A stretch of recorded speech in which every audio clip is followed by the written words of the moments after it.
Hello नमस्कार बच्चों। आज हम लोग समझेंगे दांत। क्या समझेंगे? दांत के बारे में। तो चलिए जानते हैं दांत के बारे में। दांत कितने होते हैं और कितने प्रकार के होते हैं, सब समझेंगे क्या? तो चलिए देखते हैं। सबसे पहले दांत। दांत जो है बाबू, हम लोग के जीवन में दांत कितने बार आते हैं? 2 बार। कितने बार आते हैं? दांत कितने बार आते हैं? 2 बार आते हैं।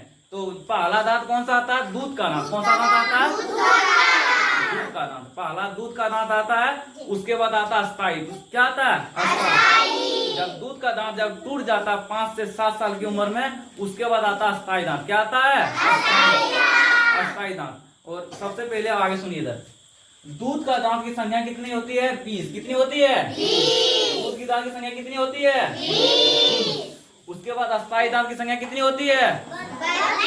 32। कितनी होती है?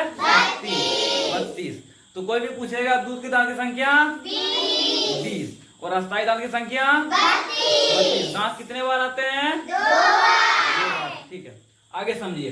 अब दांत जो है, दांत 4 प्रकार के होते हैं। सबसे पहले होते हैं इंसाइजर, जिसको इंग्लिश में बोलते हैं इंसाइजर, हिंदी में बोलते हैं कृतनक। क्या बोलते हैं? कृतनक। दूसरा होते हैं रत्नक, तीसरा होते हैं अग्रचवर्णक, उसका होता है चवर्णक।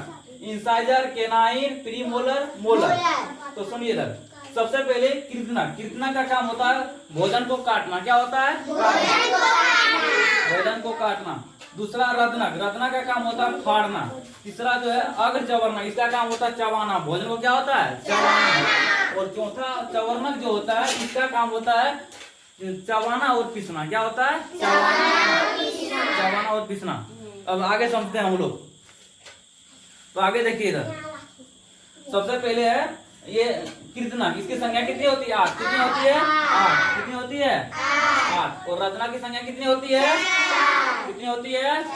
4।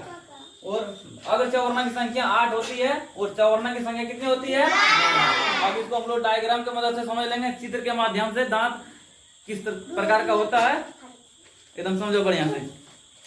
अब देखो, सबसे पहला ये ऊपर का जो 4 दांत होता है, ऊपर का 4 दांत जो होता है, ये हमारा जो दांत आप लोग देख रहे हैं, 4 दांत जो होता है आगे में, तो इसको बोलते हैं कृतनक। क्या बोलते हैं? कृतनक। इसी को इंसाइजर कहते हैं इंग्लिश में। ये 4 दांत कितने होते हैं? 4। इसकी संख्या कितनी होती है नीचे में?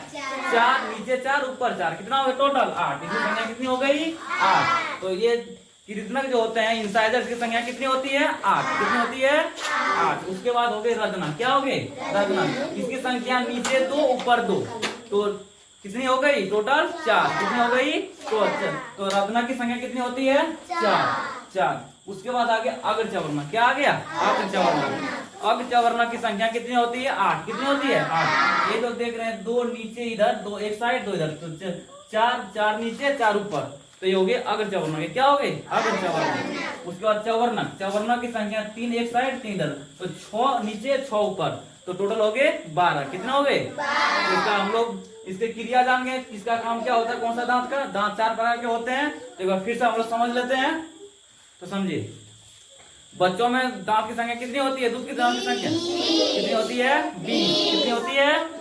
20। और अस्थाई दांत की संख्या 32। कितनी होती है? 32। उसके बाद दांत कितने प्रकार के होते हैं? 4 प्रकार। कितने प्रकार के होते हैं? 4 प्रकार के होते हैं। उसके बाद चारों प्रकार का नाम बताइए। Incisor, canine, premolar, molar. ये हो गए इंसाइजर। कितने होते हैं? 8। कितने होते हैं? 8। उसके बाद ये केनाइन होते हैं 4। कितने होते हैं? 4। और प्रीमोलर 8। कितने होते हैं? 8। और मोलर कितने होते हैं? 12। सबका हम लोग काम भी जान गए। इसका काम काटना, इसका काम कृतनक का काम होता है काटना, और रत्नक का काम फाड़ना भोजन को, अग्रचवर्णक का काम चबाना, और चवर्णक का काम होता है चबाना एवं पीसना। तो ये हम लोग दांत के बारे में पूरा समझ गए। किन्हीं को कोई दिक्कत है? तो ठीक है, आज के लिए इतना ही। अगर किन्हीं को भी कोई दिक्कत रहे तो कमेंट करके बताना है, उनका मैं जवाब दूंगा। ठीक है, धन्यवाद। जय हिंद, जय भारत।